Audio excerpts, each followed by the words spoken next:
Tu es face à quelqu'un qui ne veut pas comprendre. Pas quelqu'un qui ne peut pas, quelqu'un qui ne veut pas. Et c'est là que tout change. La plupart des gens font une erreur fatale dans ce genre de situation. Ils pensent que la discussion est une question de vérité.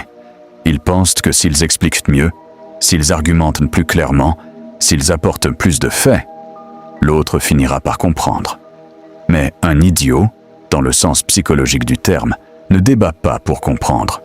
Il débat pour gagner, pour exister, pour protéger son ego. Et si tu joues son jeu, tu as déjà perdu. Ce que les gens intelligents comprennent, c'est que dans une discussion, il n'y a jamais qu'un seul combat réel, le contrôle de la perception. Pas la logique, pas les faits, la perception. Quand tu parles à quelqu'un de fermé, chaque mot que tu prononces peut soit renforcer sa position, soit la fragiliser. Et la plupart du temps, sans le vouloir, tu renforces ce que tu combats. Pourquoi ? Parce que plus tu expliques, plus tu donnes à l'autre l'impression qu'il mérite des explications. Plus tu te justifies, plus tu te places en position basse. Et dans l'esprit humain, celui qui se justifie perd. Regarde bien. Dans n'importe quelle interaction sociale, celui qui parle le plus est rarement celui qui domine. L'erreur numéro 1, c'est de croire que la domination passe par le volume, par la vitesse, par la quantité d'arguments. Non. La domination passe par le silence, le timing et la précision. Un idiot s'attend à ce que tu réagisses. Il s'attend à te voir t'énerver, expliquer, corriger, argumenter. Il s'attend à une bataille. Alors ne lui donne pas. Parce que dès que tu entres dans une bataille émotionnelle, tu descends à son niveau. Et à ce niveau-là, il est plus à l'aise que toi. La première règle est simple. Ne combats jamais sur le terrain de l'idiot. Change le terrain. Quand quelqu'un dit quelque chose de stupide, au lieu de corriger immédiatement, fais une pause. Un silence. Pas un silence gêné. Un silence contrôlé. Ce silence crée une tension. Et cette tension met l'autre mal à l'aise. Parce qu'il ne sait pas si tu es en train de juger, de réfléchir ou de préparer une réponse. Et dans cette incertitude, il perd déjà du pouvoir. Ensuite, pose une question. Pas une question pour comprendre, une question pour exposer. Pourquoi tu penses ça ? Simple, calme, neutre. Mais cette question est un piège, parce qu'un idiot peut affirmer, mais il a du mal à structurer, il a du mal à expliquer, il a du mal à soutenir son propre raisonnement. Et plus il parle, plus il se dévoile. C'est là que la psychologie entre en jeu. Les gens intelligents savent que tu ne changes pas l'avis de quelqu'un en lui disant qu'il a tort. Tu changes son avis en le laissant se contredire lui-même. Tu ne l'attaques pas. Tu l'accompagnes jusqu'à ce qu'il tombe. Et pendant qu'il parle, tu observes. Tu observes ses émotions. Tu observes ses incohérences. Tu observes ses contradictions. Parce que ton objectif n'est pas de répondre à tout. Ton objectif est de frapper au bon endroit. Une seule phrase, au bon moment, peut détruire tout son discours. Mais pour ça, tu dois résister à l'envie de réagir immédiatement. C'est difficile. Parce que ton ego veut répondre. Ton ego veut prouver. Ton ego veut gagner. Mais Machiavel ne jouait pas avec son ego. Il jouait avec la stratégie. Et la stratégie exige du contrôle. Quand tu laisses l'autre parler, il croit qu'il gagne. Il croit qu'il domine. Il croit qu'il te met en difficulté.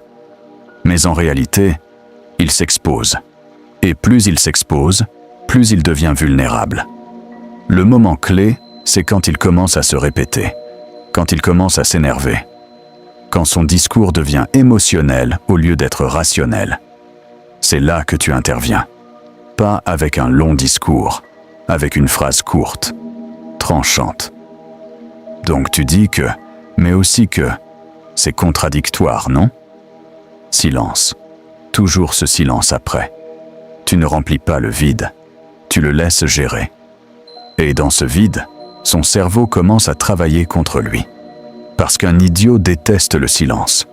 Le silence le force à penser. Et penser, c'est exactement ce qu'il évite. Tu dois comprendre une chose essentielle. La plupart des discussions ne sont pas gagnées par celui qui a raison, mais par celui qui contrôle le rythme. Si tu accélères, tu perds. Si tu ralentis, tu prends le pouvoir. C'est pour ça que tu dois parler lentement, calmement, sans émotion. Même si l'autre s'énerve. Surtout si l'autre s'énerve. Parce que plus il montre d'émotion, plus toi tu dois en montrer moins. C'est un contraste. Et ce contraste influence inconsciemment tous ceux qui regardent la scène. Parce qu'il ne faut pas oublier quelque chose. Une discussion n'est jamais seulement entre deux personnes. Il y a toujours un public, même invisible. Et ce public ne juge pas seulement les arguments. Il juge le comportement. Qui est calme, qui est stable, qui est en contrôle. Et devine qui gagne dans l'esprit du public. Pas celui qui crie, pas celui qui insiste, celui qui semble au-dessus. C'est là que beaucoup échouent. Ils veulent convaincre l'idiot. Mais l'idiot n'est pas la cible. La cible, c'est l'image que tu projettes. Parce que tu ne transformeras presque jamais un idiot en personne rationnelle dans une discussion. Mais tu peux très facilement faire en sorte que tout le monde voit qu'il a tort, sans jamais le dire directement. Et ça, c'est du pouvoir. Un autre principe clé, ne corrige jamais tout. C'est une erreur classique. Quelqu'un dit 10 choses fausses et tu veux corriger les 10. Résultat, tu sembles agressif, obsessionnel et tu perds l'attention. Au lieu de ça, choisis une seule faille, la plus évidente, la plus destructrice, et concentre-toi dessus. Ignore le reste. Parce que quand cette faille tombe, tout le reste s'écroule avec. C'est comme retirer une seule pierre dans une structure instable. Tu n'as pas besoin de tout démolir. Tu touches le point faible. Mais pour trouver ce point faible, tu dois écouter. Vraiment écouter. Pas pour répondre. Pas pour réagir. Pour analyser. Chaque mot que l'autre utilise est une information. Chaque émotion est un indice. Et plus tu es attentif, plus tu deviens dangereux. Un idiot parle pour être entendu. Une personne intelligente écoute pour comprendre comment frapper. Et quand tu frappes, ce n'est jamais au hasard. C'est calculé, précis, irréversible. Il y a aussi une autre erreur que tu dois éviter à tout prix. L'ironie excessive. Beaucoup pensent que se moquer d'un idiot est une forme de domination. C'est faux. Se moquer, c'est descendre dans l'émotion. C'est montrer que tu es affecté. Et dès que tu montres que tu es affecté, tu perds une partie du contrôle. La vraie domination est froide, presque indifférente. Tu ne cherches pas à humilier, tu cherches à désarmer. Et la différence est énorme, parce que l'humiliation provoque une réaction. Le désarmement provoque un effondrement. Quand quelqu'un se sent attaqué, il se défend. Quand quelqu'un se sent exposé, il doute. Et le doute est beaucoup plus puissant que l'attaque. C'est pour ça que tu dois toujours rester dans une posture de curiosité apparente. Même si tu sais déjà que l'autre a tort, tu fais comme si tu voulais comprendre. Explique-moi. Je veux être sûr de bien comprendre ce que tu dis. Ces phrases sont simples, mais elles obligent l'autre à structurer. Et plus il structure, plus il risque de se contredire. Tu ne le pousses pas, tu le guides. Et il ne réalise même pas qu'il marche vers sa propre chute. C'est ça, la vraie maîtrise. Tu ne forces rien. Tu laisses les choses se produire. Mais chaque étape est contrôlée. Chaque silence est intentionnel. Chaque question est stratégique. Chaque mot est choisi. Et pendant que l'autre parle sans réfléchir, toi tu construis. Lentement, méthodiquement, inévitablement. Parce qu'au final, dominer une discussion avec un idiot, ce n'est pas une question d'intelligence brute. C'est une question de discipline mentale. Contrôler ton ego, contrôler ton rythme, contrôler tes émotions. Et surtout, comprendre que la victoire ne vient pas de ce que tu dis, mais de ce que tu fais dire à l'autre. Et ça, la plupart des gens ne le comprendront jamais. C'est pour ça qu'ils perdent, encore et encore, sans même savoir pourquoi. Tu crois peut-être que le plus dur, c'est de répondre à un idiot. En réalité, le plus dur, c'est de ne pas réagir comme lui. Parce qu'au fond, ce type de discussion active quelque chose de très primaire en toi. Une envie de corriger. Une envie de remettre les choses à leur place. Une envie presque instinctive de prouver que tu es plus lucide. Et c'est exactement là que tu te fais piéger. Car dès que tu ressens ce besoin de prouver, tu deviens prévisible. Et quelqu'un de prévisible est quelqu'un de manipulable. Les esprits faibles ne dominent pas par intelligence. Ils dominent par chaos. Ils parlent vite. Ils changent de sujet. Ils coupent. Ils déforment. Ils utilisent l'émotion comme une arme. Et si tu entres dans ce chaos sans stratégie, tu te noies. Alors tu dois faire l'inverse. Tu dois devenir lent, stable, presque dérangeant de calme. Quand l'autre accélère, tu ralentis encore plus. Quand il hausse le ton, tu baisses le tien. Quand il devient confus, tu deviens précis. C'est ce contraste qui crée la domination. Parce que le cerveau humain compare en permanence. Et dans cette comparaison, celui qui est calme semble plus crédible, plus solide, plus dangereux. Mais il y a un niveau encore plus avancé, un niveau que très peu de gens maîtrisent. C'est le moment où tu arrêtes complètement de vouloir gagner la discussion, pour commencer à contrôler la direction. Parce qu'une discussion, ce n'est pas une ligne droite, c'est un terrain mouvant. Et celui qui décide du sujet, décide du résultat. Un idiot va toujours essayer de t'emmener sur son terrain. Un terrain émotionnel, confus, rempli de raccourcis et de généralisations. Tout le monde sait que... C'est évident que... De toute façon, ces phrases sont des pièges. Elles ferment la discussion. Elles imposent une fausse évidence. Et la plupart des gens tombent dedans en répondant directement. Erreur. Tu ne réponds pas à ces phrases.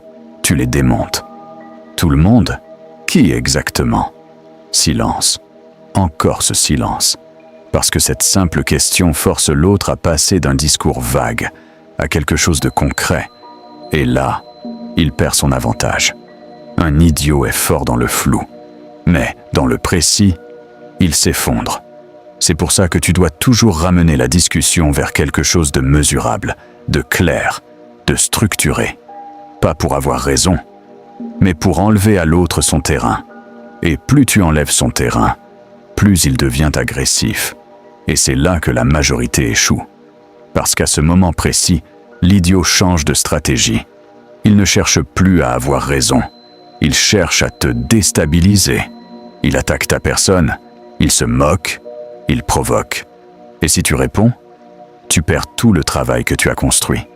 Parce que là, ce n'est plus une discussion. C'est un test émotionnel. Et la seule façon de gagner ce test, c'est de ne pas jouer. Tu ignores l'attaque. Complètement. Pas de défense. Pas de justification. Pas de réaction. Tu reviens au sujet. On parlait de ça. Reste dessus. Calme. Direct. Sans agressivité. Et cette réaction est déstabilisante. Parce que l'autre s'attend à te voir réagir. Il s'attend à déclencher quelque chose.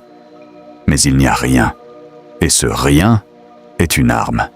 Parce qu'il crée une frustration. Et la frustration pousse à l'erreur. Plus l'autre est frustré, plus il devient impulsif. Plus il devient impulsif, plus il fait des erreurs. Et plus il fait des erreurs, plus tu gagnes sans effort. Il y a aussi une technique que très peu de gens utilisent, mais qui est extrêmement puissante. La reformulation stratégique. Au lieu de contredire directement, tu reformules ce que l'autre dit, mais en version claire, en version logique, et souvent en version plus extrême. Donc si je comprends bien, tu dis que... Et tu poses ses propres mots devant lui, mais structuré. Et là, quelque chose d'intéressant se produit. Soit il réalise que ce qu'il dit n'a pas de sens, soit il est obligé de défendre quelque chose d'absurde.